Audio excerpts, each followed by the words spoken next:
Hello, everyone, and welcome to today's edition of News Today.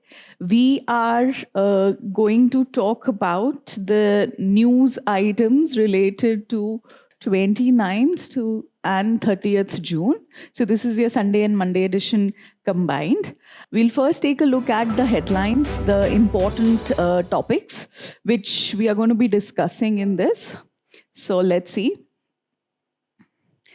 So I've compiled the main topics here. So the first main news which we have is that the Ministry of New and Renewable Resources of Energy Ministry, they have issued revised guidelines for the National Bioenergy Program. Then you have one news on the Election Commission of India. So this is about the political parties, the unrecognized political parties. We'll understand the nuances of all of that. Then you have agroforestry. New rules have come in to promote agroforestry. So we'll see what's happening there. And then, of course, Delhi prepares for its first ever artificial rain. Now, just look at this and think about it. What a wonderful concept it is. Artificial rain. So we're going to create our own rain, probably trying to solve a lot of problems of Delhi. Let's see. And then you have National Turmeric Board headquarters inaugurated in Nizamabad, Telangana. So turmeric, you all know haldi. So we have a promotion board for haldi. So we'll see what it is going to do and what is haldi all about. What is your turmeric all about? Then we also have some quick updates. Here you will find, you learn about some new facts, some new terms, which will help you connect to a lot of other topics. So we'll talk about remittances, India energy stack, then botrytis fungi, special type of fungus which is being studied, then about exoplanets. After that, synthetic human genome project. There are a lot of different types of genome projects. This one is extremely new. This is synthetic human genome project. Then you have secondary pollutants. After that, you have the Asiatic wild dog, Kolhapuri chappals. It has been in a lot of news. So you learn about that and about Madagascar. Okay, so our place in news, our place in focus today is Madagascar. So let's start. The first topic we are picking up here in this is the news which says the Election Commission of India initiates delisting of 345 registered unrecognized political parties. Now, each of these terms holds significance. Registered, unrecognized, and of course, political parties. We're talking about different types of political parties in India, and this is one category. It is a party which is registered with the Election Commission. The Election Commission has provisions where it will register different political parties, and some of those parties will be called recognized political parties. Okay, when you say recognized political parties, these are your bigger political parties like your BJP and Congress, parties which have a greater vote share and which have a greater number of seats. It can be seats in different state assemblies, it can be seats in the parliament, but based on those criteria, they are recognized as a national or a state party. So the criteria are how many seats they have, how many seats they win, and what is the vote share. Even if they don't have seats, sometimes what happens is the percentage of votes being polled. That was also a very important criteria. And there are specific rules under the Election Symbols Order of 1968. So based on that, parties will be given a designation that, okay, this is a state party for a particular state. Like Aam Aadmi Party would be a state party for the state of Punjab, for Delhi, like that. And based on the national criteria, you have national parties. So those parties which fit this criteria, you call them recognized parties. This is the highest level of classification which is there. And there are some other parties which are registered, but as of now, they have lesser vote share or they have less seats. So they are unrecognized political parties. This particular topic is about delisting of registered unrecognized political parties. Now, first, the idea which you need to know, what is the advantage of getting these registrations? When you get your political party registered, the government will give you some specific concessions or some specific privileges will come along that. So these parties, first of all, they are registered under the section 29A of Representation of People Act 1951. With this, once you are a political party, you want to fight an election, you will be given tax exemptions. A lot of things which you will need for your poll, for your campaign, for that, the government gives you tax exemptions, and there is a common symbol. Okay, so every political party, you know, they will have their own symbol, right? BJP has a symbol, Congress has a symbol. Like that, all the other parties, the smaller parties, the unrecognized parties also would like to have their own symbol unique to them, which they can familiarize with the voters. So they will be allowed to have their own symbol, which will be fixed, which will be reserved, okay? That this party will be able to use sunflower, this party will be able to use a bicycle, whatever that symbol is, that is fixed. And there is a permission of how many star campaigners, how many celebrity special campaigners they can be allowed. So the number here is 20. If we compare it to the recognized parties, here they of course have reserved election symbols and they are allowed 40 stars, 40 star campaigners, and there are many other privileges also which are given to them.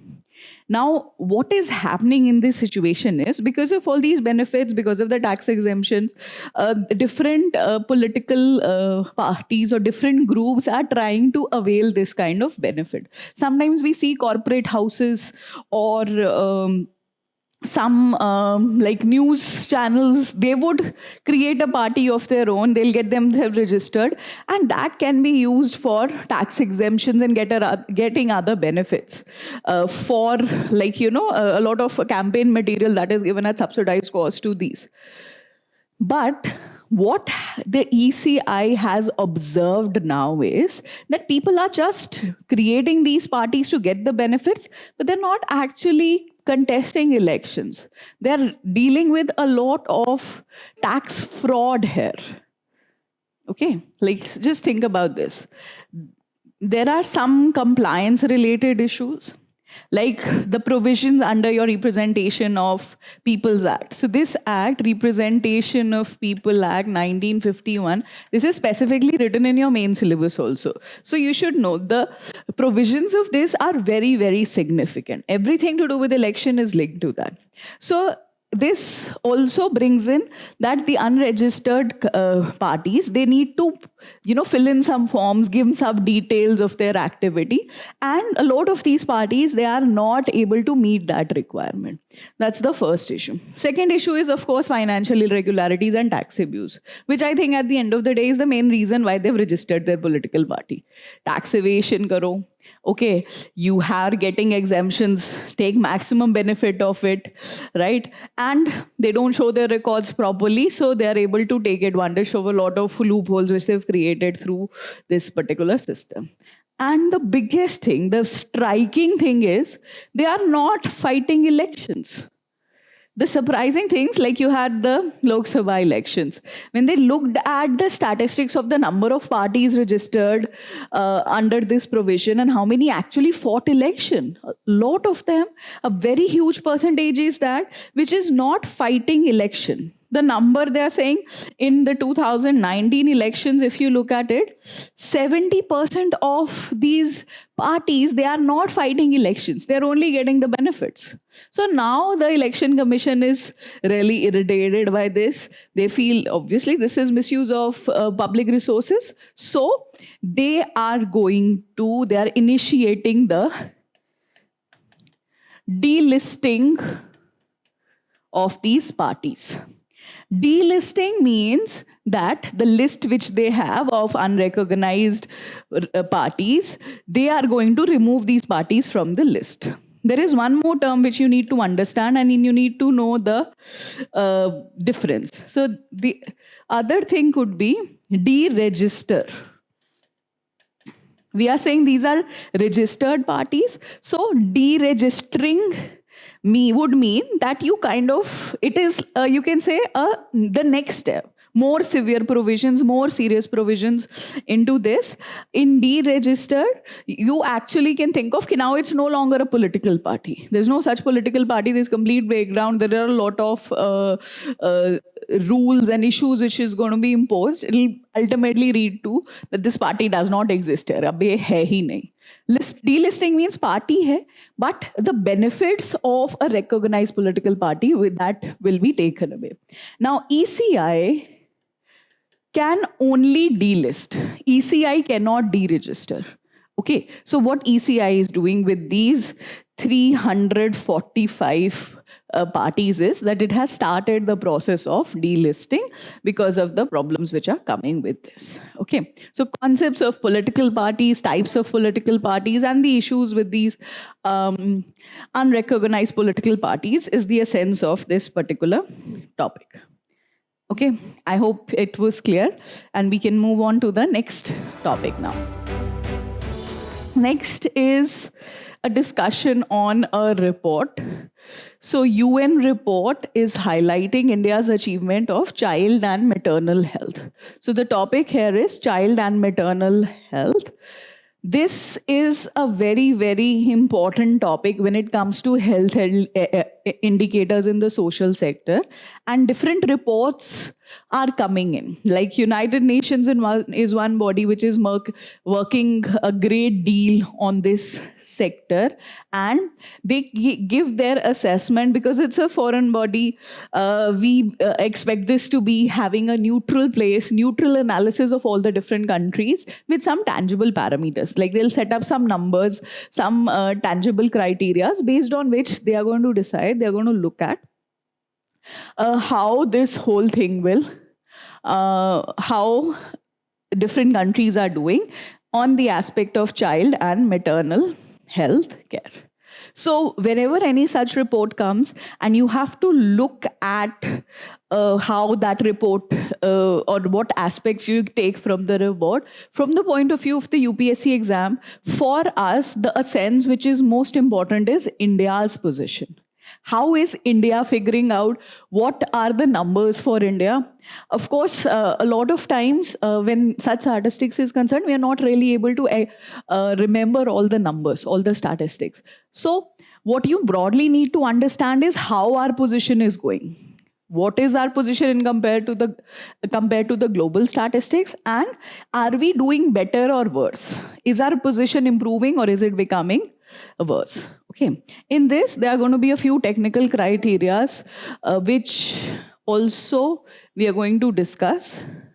So this is what we have. The information which we are going to highlight here. This is, the report is called Trends in Maternal Mortality. So one indicator which we have is maternal mortality. Maternal mortality, I'm sure you understand. Maternal is mother, mortality means death. So death of mothers, maternal death. So the time period is 2000 to 2023. And second is levels and trends in child mortality. So second criteria which we're picking up is child mortality. And this is the 2024, so the report which has been compiled and released recently. And from that, this data which I've picked up is for India. India's position or how India is doing, that is there. First, I want to explain these three terms. Okay, then I'll talk about the overall sense. First is maternal mortality ratio, MMR.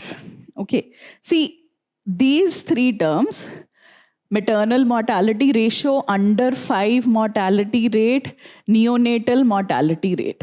All these three terms are very, very important.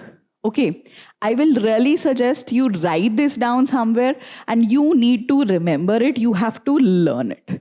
So maternal mortality rate, what this is this is the number of maternal deaths at any point of time per 1 lakh live births during the same period. Like if you are measuring maternal mortality for 1 year, so in that 1 year, you are going to register how many mothers have died compared to 1 lakh live births. So 1 lakh children are born, and linked to their birth in that same time period, how many mothers have died. Usually it is in the process of childbirth or a little before or after, like that. So linked to that whole exercise, number of mothers dead. Second is under 5 mortality rate. Now under 5 is the age of the child. So this is number of deaths of children under 5 years of age for 1,000 live births. This is now a comparison of children with living children. So children are highly susceptible to different kinds of diseases. They have low immunity till the age of 5. So during that time period, for 1,000 children born live birth is the criteria here. That means sometimes children itself die in childbirth. It's a death of the child takes place. So not counting those, but live births. So 1,000 ke liye, how many under 5 mortality rates are there? And the third one is neonatal mortality rate. Now this is neonatal term, or neonate is specific to 30 days. Till the time a child is 30 days, he is called a neonate. So neonatal mortality measures death of children till 29 days from birth.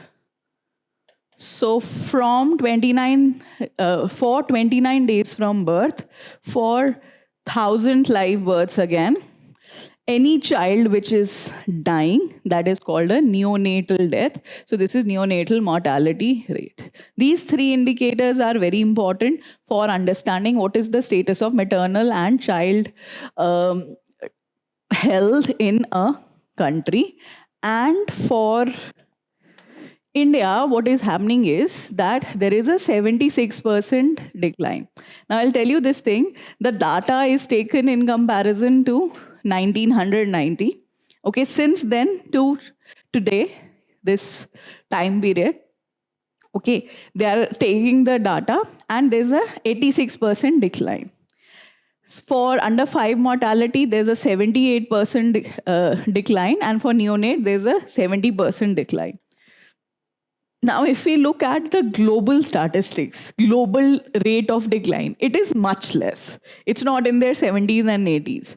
The reason for that is India has made a lot of progress, but India started with a very, very bad situation. We had very high child mortality, we had very high maternal mortality. So there was a lot of gap which India had as compared to the rest of the world. And India has done significantly well in bringing this down. So that's the promising thing which this report is telling.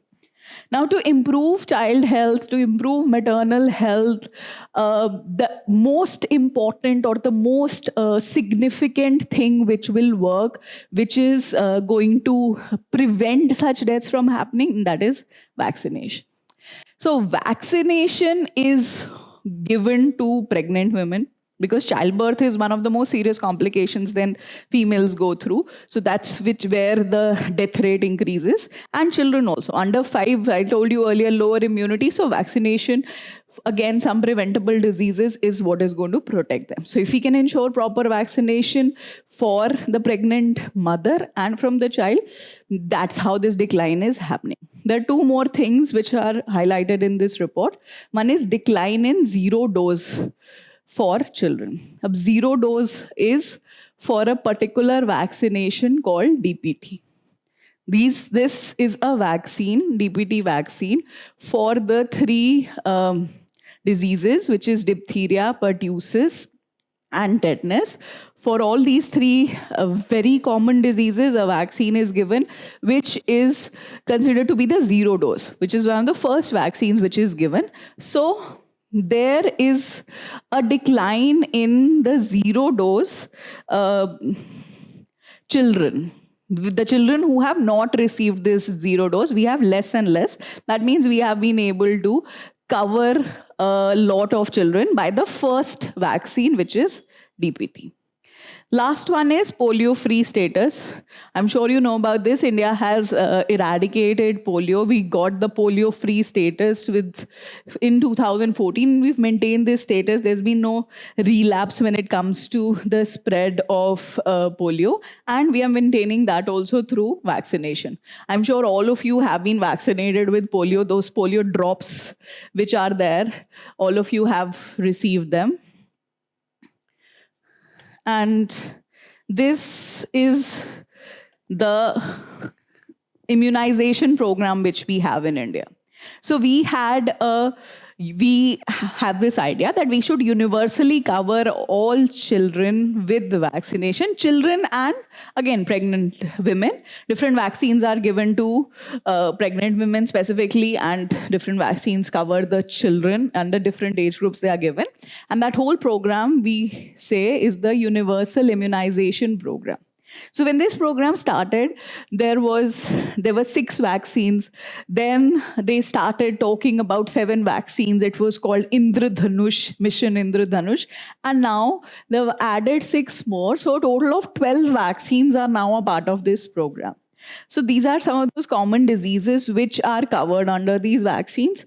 So these diseases will be, different vaccines will be given for these diseases, and we will be able to prevent these diseases. See, if we can avoid getting these diseases, ultimately it will lead to saving a lot of lives. So you have tuberculosis, polio, rotavirus, tetanus, pertussis, diphtheria, measles, rubella, hepatitis B, Haemophilus influenza type B. Then you have pneumococcal conjugate. I'm not sure if this is visible. I'll write it here. So pneumococcal or meningitis and pneumonia kind of diseases. And one more is Japanese encephalitis. India, because of its climatic conditions and poor living conditions, unhygienic conditions, we are as such very prone to a lot of these diseases. Providing vaccination can really break us that cycle of neglect and health issues. So that's why there's a lot of emphasis on immunization programs, and these immunization programs, as we have seen it in the UN report, it has been very successful because we have done very well when it comes to decline in maternal deaths and child mortality. Okay. Now this is the next topic which we are picking. So from health, we are now going to talk about the environment. So this is Ministry of New and Renewable Energy. Okay. See, all the ministries, all different types of ministries should be very well known to you. And any government program which you read, any kind of program, the first thing which you need to emphasize, which you need to highlight, if you're reading this from News Today, please underline there that what ministry is involved with that program. So this has issued a revised guidelines on National Bioenergy Program.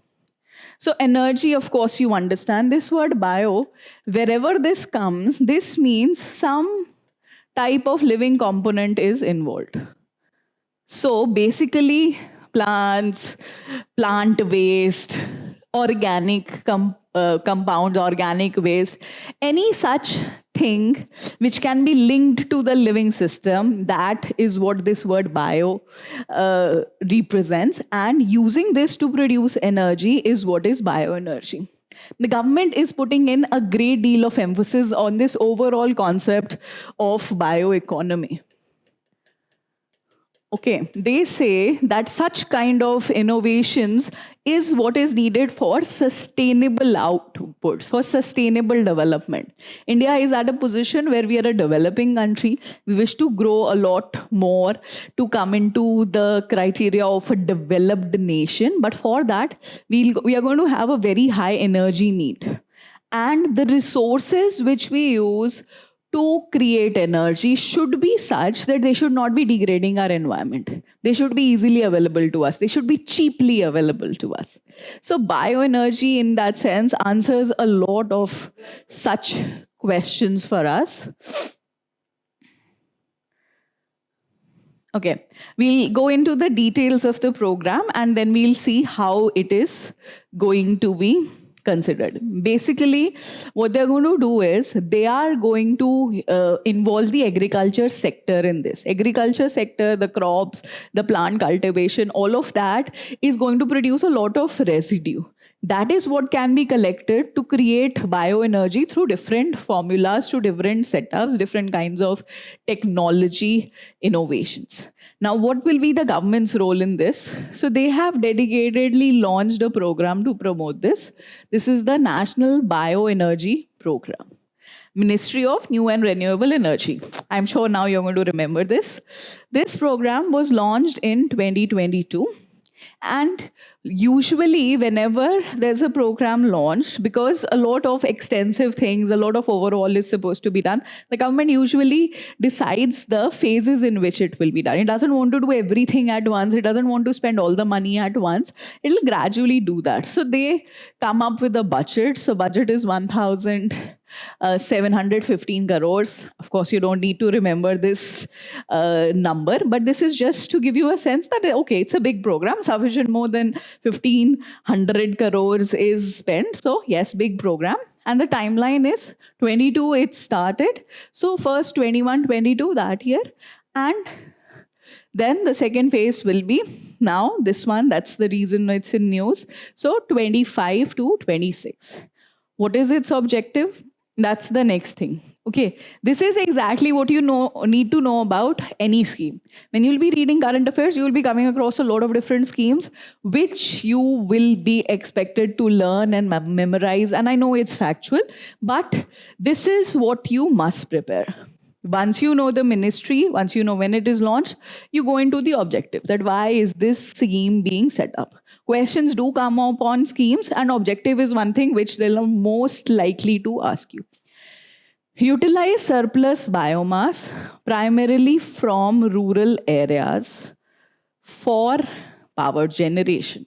Okay, so collect biomass, the waste, the cow dung, the agriculture residue, the stubble. There's so much problem with burning of stubble. This is where it could be used. So all of that is collected mainly from rural areas, and that will be used for energy production.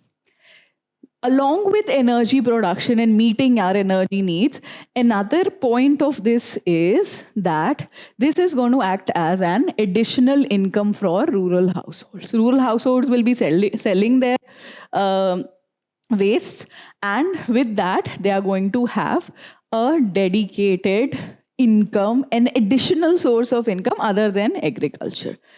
And the assistance for this scheme is going to come from the central government. This aspect for different schemes is also important, that who's going to pay for this? The center is going to pay, the private entity is going to pay, or the government. So this is going to come from financial assistance will come from the central government, and they have dedicated criteria. They are going to give different types of funding or different percentages of funding to different states of the country. Now, there are, as a part of the revised guidelines, which we are talking about.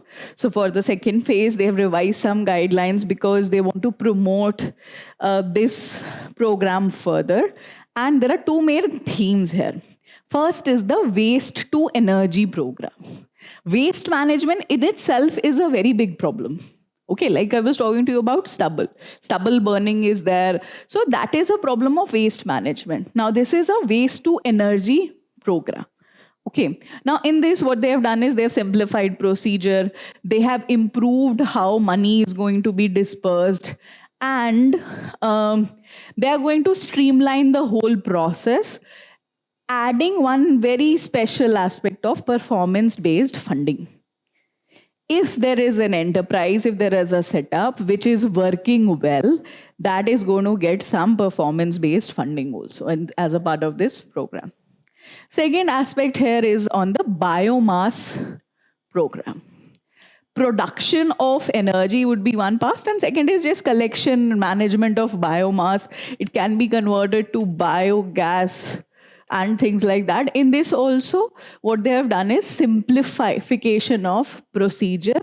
Along with that, there is a technical integration. For all of these technologies to work well, to have greater acceptability, they really need to be updated. Updation or technology integration improves the efficiency of the whole system also. Like they have said, for monitoring of different solution, Internet of Things could be used. Okay, stubble burning specifically also they have written. So there can be special pellet producers, because stubble itself, storing it is a problem. That's why a farmer is, burning it. So it can be converted into pellets, and that can be a scheme or an incentive in itself, which can also be integrated by the pollution control board. Okay, and then again, performance-based subsidy, flexible market access would be provisions which will be incorporated here.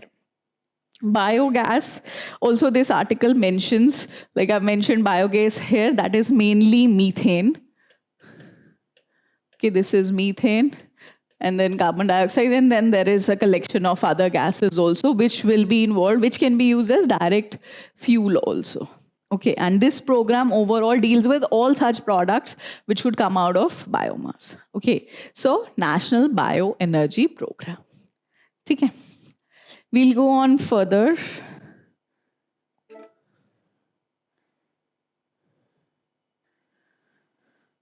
And the next topic, again linked to that idea of sustainable development, improvement in agriculture, providing alternatives to agricultural income. All these themes are similar. The idea is agroforestry. Agro here, you I'm sure understand, is linked to your crops. So you're growing crops, and forestry here would mean you're also growing trees. There is a strict restriction as to where trees can be grown, where trees can be cut. In agriculture fields, there is this idea which is now being promoted that you are going to use some part of your agricultural land to sow the trees. So trees will be planted in some of that area, and this concept comes with a lot of benefit.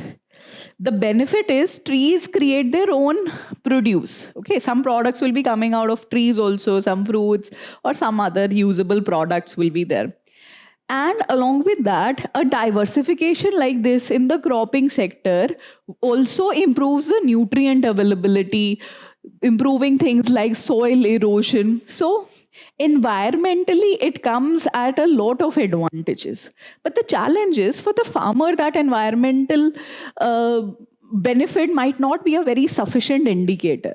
For a farmer, especially in a country like India, where you have small land holdings, the inputs available to farmers are very low, just some environmental benefits might not be a sufficient driver. They need some economic benefit. Economic benefit could come well from allowing the use of these trees. Like if they can be cut, they can be sold for timber. That is a very big incentive which farmers will use if provided. But the problem which was coming was to promote agroforestry, like currently in India, around 8% roughly is the amount of land where this is being done, this is being tried. It comes with a lot of benefits, but you want to increase the area where this is going to be used. For that, you need relaxation in the rules for felling of trees. Any area which is designated to be like a forested area or has a couple of, there is a number of trees, like more than 10 trees, the rules change. Land use pattern in that sense change, and that is what is problematic. The farmer would feel that I've given so much of my land to grow trees and now I can't use those trees. So instead I would have grown wheat only and sold it. The money which I would have got had made my job easier. So that's what the government is doing. It's going to promote agroforestry. And with that, that will only happen with some regulations, with easing of some regulations. So the state level committee is already being set up. So there is a wood-based industry establishment and regulation guidelines in 2016. Under that, committees were set up. Now these committees are going to be pushed up to look into the concept of agroforestry. After that, you are going to do a registration of that area. If you wish to grow trees, so the government has come up with a national timber management system. It's going to be a portal in which you can register. You give the details of your land and you tell, okay, I want to grow a plantation there. Just means that it's making it more transparent, more accountable, and allowing everybody to participate in. And of course, felling permissions will be given, no objection certifications will be given to allow the use of those trees. With these kind of relaxations, the whole system will become more easier, more streamlined. Okay. So the next thing here, artificial rain. Delhi prepares for its first ever artificial rain. And this is something which China has been trying. We are also going to do it. The concept is cloud seeding.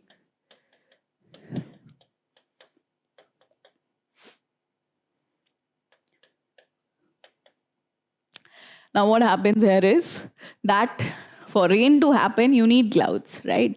And for clouds to be there, what we are going to do is, we are going to give some seeds, some substances, which will help in cloud formation. So cloud is mainly water vapor.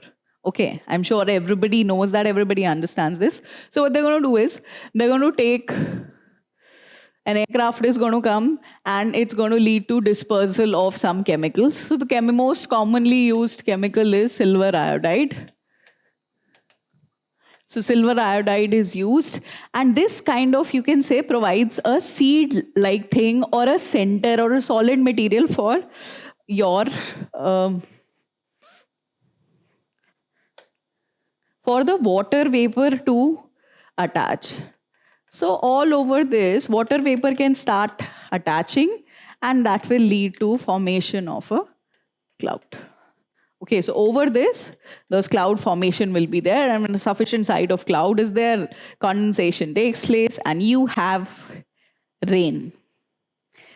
Liquid water in the form of rain. Now, artificially, you've created rain by bringing in helicopters to send some of the, to give those nuclei which are needed for condensation. Okay.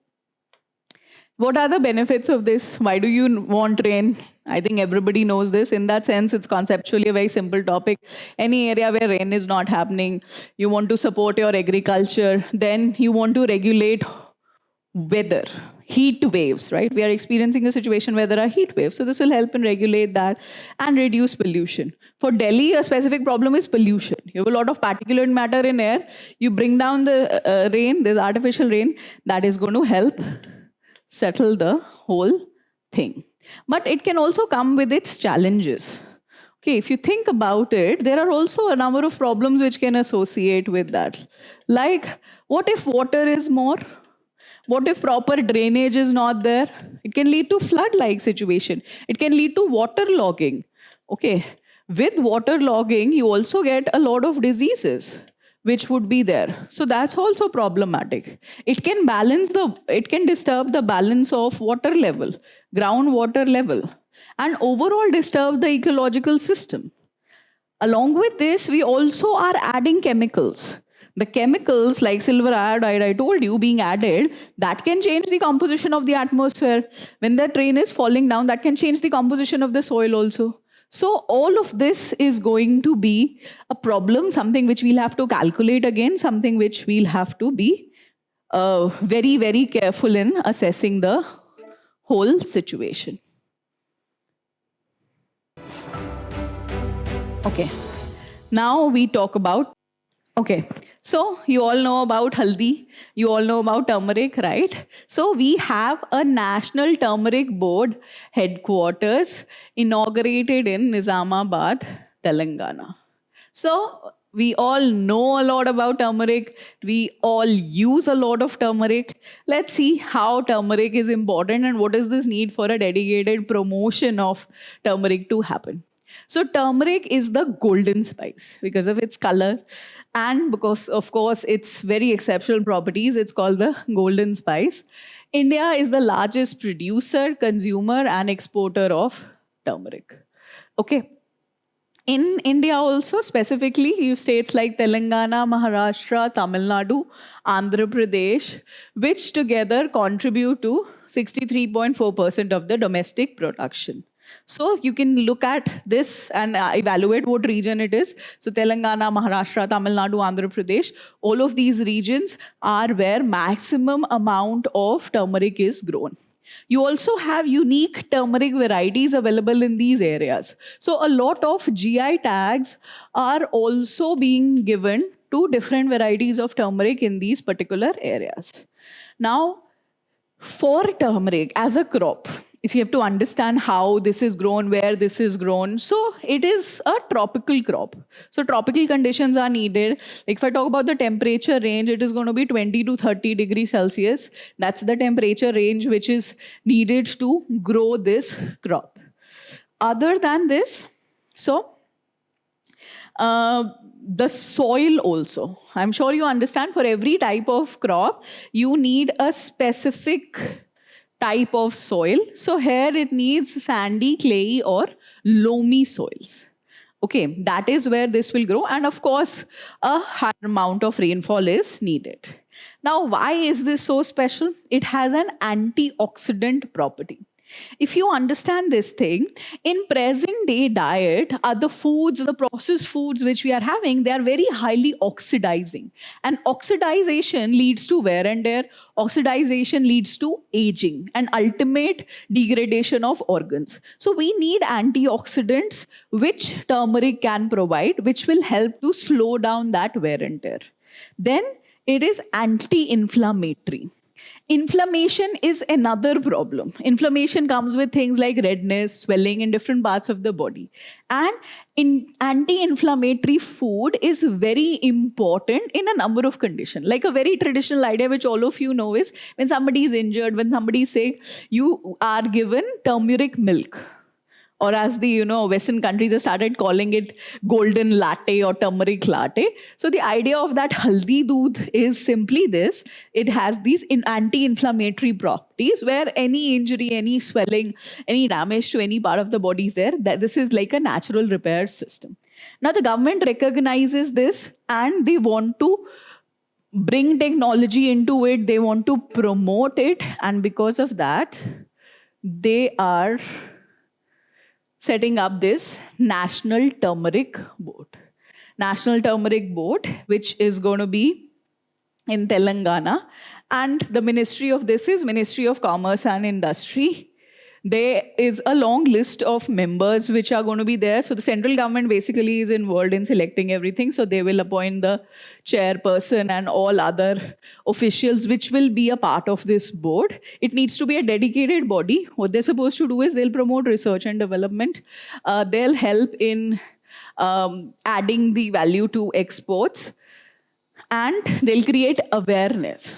If you're releasing a product, you need to market it properly, and that has to come through proper awareness. Then supply chain enhancement to expand markets. Okay, so for this purpose, a formal setup is being created and a National Turmeric Board is going to be there. So you need to know this about turmeric. You need to know its importance in terms of its health benefits, and of course, that the government is setting up a board. Now we come to your places in news. So news today brings this wonderful initiative of bringing one place which is highlighted, which is going to be discussed. I would suggest that you keep your atlas handy while you're looking at this section. They're also providing you with a map. But what happens with a lot of times with maps, we don't know what we're looking for. So this will help you understand that, okay, what all things you are looking at. This is Madagascar. You need to know about its neighbors. Okay, you need to know its capital. It's an island. It's the fourth biggest islands in the world. Okay, so along the African coast, of course, you have India also here. When you look at your big atlas, you'll be able to visualize that. And from our point of view, for the point of view of Indian climate, one very important point for Madagascar is that our southwest monsoon, the monsoon which we are so dependent on, which we wait for, that is originating somewhere here along the coast of Madagascar.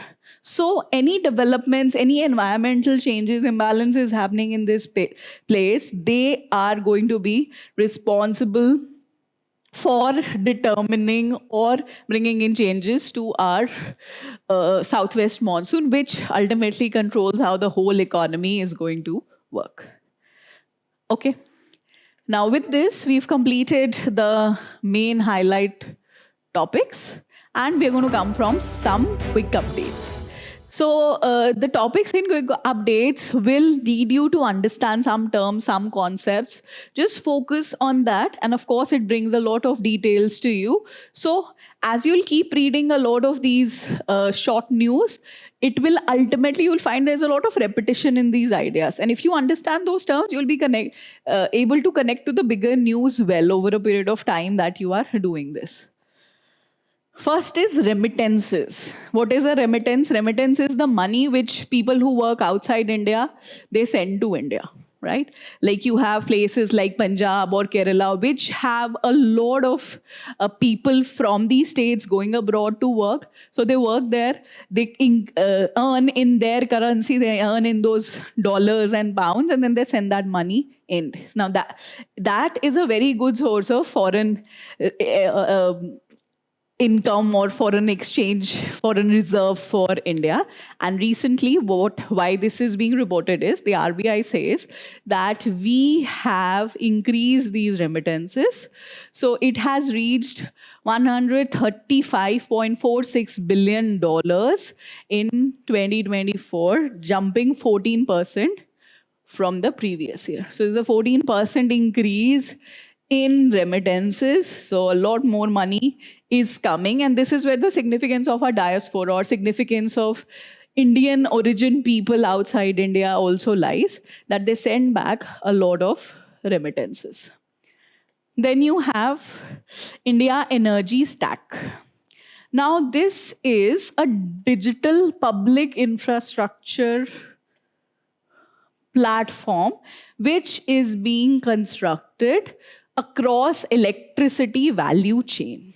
So basically, the whole system of how electricity is going to be produced, going to be transmitted, distributed, and sold, for that, the government has created an India Energy Stack. So basically, they're going to bring everything on a digital format, where you can get a very good sense of how the whole value chain, how that energy distribution, everything from its costing to creation, is going to be managed. So this will help in providing standardized, secure, and open platform to manage, monitor, and innovate across electricity value chains. Okay. So just this abbreviation, what it is about, that you need to know. No more details beyond this would be required. So something like this could be very suitably a prelims type question. Okay. After this, you what botrytis fungi. Now, I'm sure you all know about fungus. Fungus grows through creation of spores. This is a special group of organisms. There are many different types of fungus. Some of them cause diseases also. For this particular fungus, why it is in news is something very unique has happened. They say that this is a fungus which cannot be cloned. Cloning, if you understand, basically it is another copy. What happens is, for all living organisms, all kind of living organisms, be it human or be it any other organisms, you have a specific genetic material which is present in all our cells. If I take one human cell, that one cell contains my complete genetic material, and just by using that one cell, I can create another human being just like me, because that cell has my complete genetic material. This is possible for all different organisms. But for fungi, this cannot happen. And the reason for that not happening is that they don't have complete genetic material in their cells. So their genetic material is not complete. It is divided over different cells. So basically, this large colony of the fungus, each of these units is carrying some genetic material. Like if in human beings you understand this, we have 46 chromosomes. These 46 are in all our cells. So let's say this fungus, supposedly, hypothetical number I'm taking, let's say it has 10 chromosomes. But its 10 chromosomes are not in one of its cells, it is in 10 cells. Or let's say it's in 5 cells, 2 each.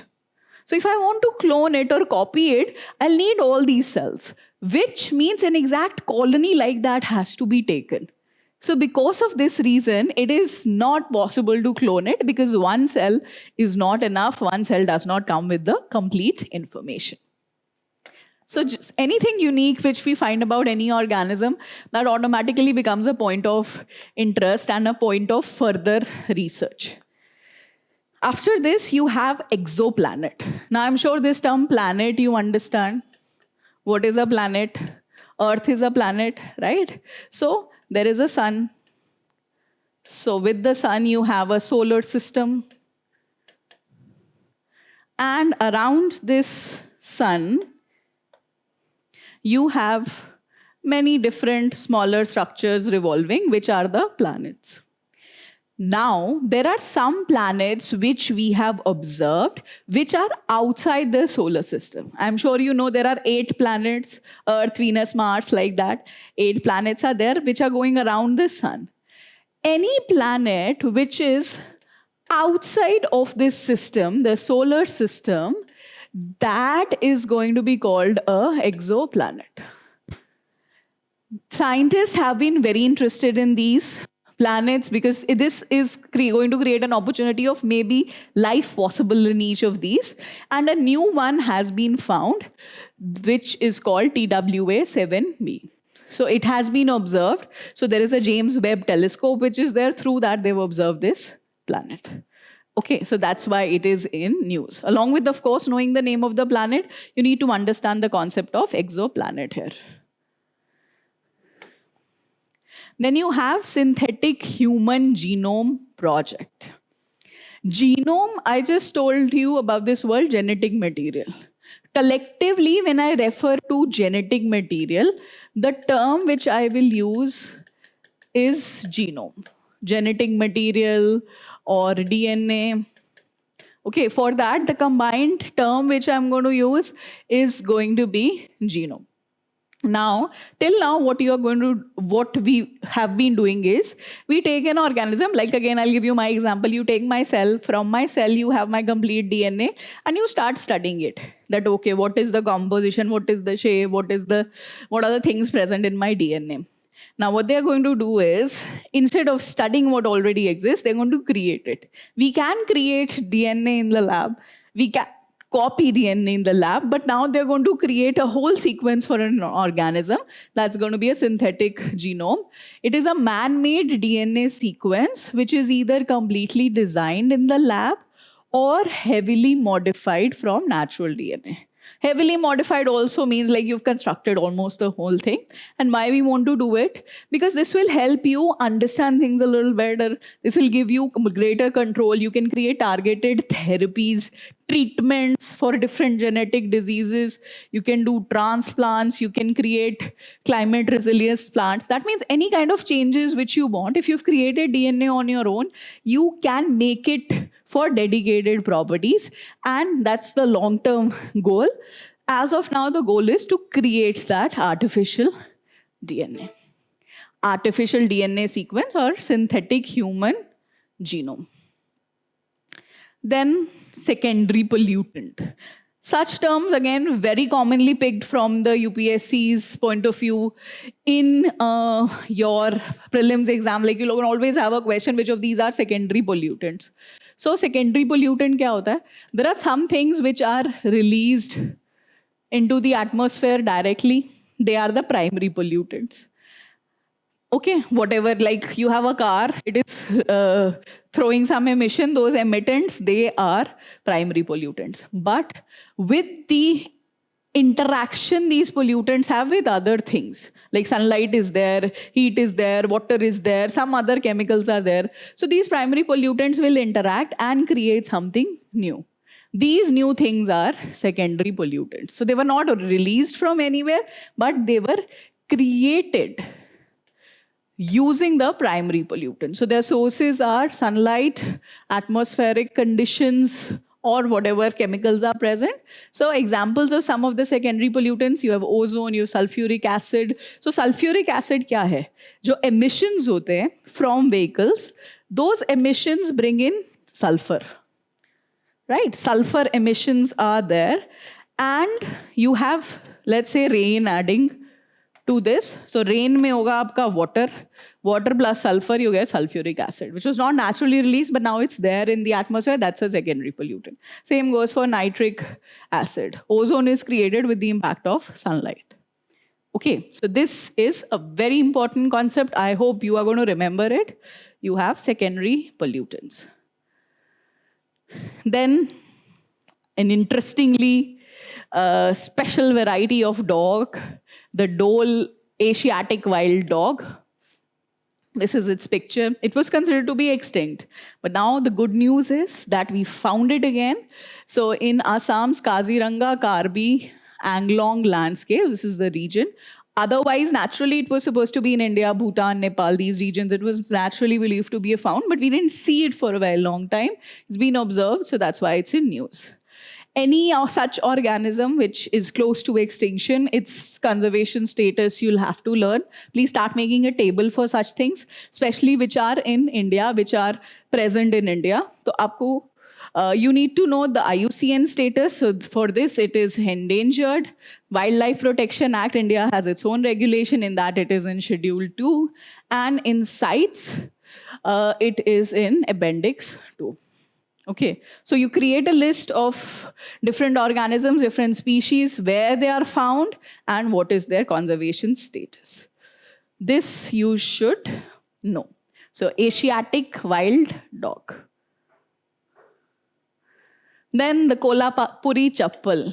So News Today has not mentioned the brand, but I'm sure you've heard this news. So you have Prada. Prada did a fashion show where the models were wearing Kolhapuri chappals. And there's a lot of controversy in this because Kolhapuri chappal is a very age-old technology, or Maharashtra's own leather sandal, which is being used. It uses plant-based tannins. There are also GI tags which are awarded to this.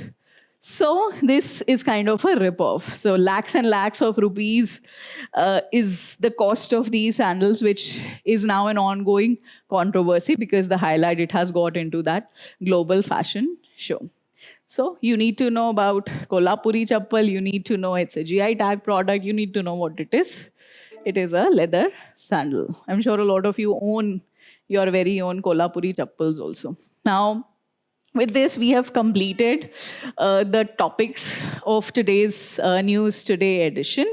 Please make sure you can recollect a lot of this. And what is going to help you do that is if you go through the questions. We have MCQs available for you, which will help you test whatever you have studied, whatever you've understood. So do appear in that test and evaluate your performance. It'll increase your retention of these topics by at least 20 times, okay, of whatever it was without giving that test. And after that, if you want a more detailed outlook into any of these topics, of course, Vision has its digital current affairs platform. You can visit it. You can do a better search on individual topics, on connecting topics, and that will complete your preparation for today's current affairs. Thank you.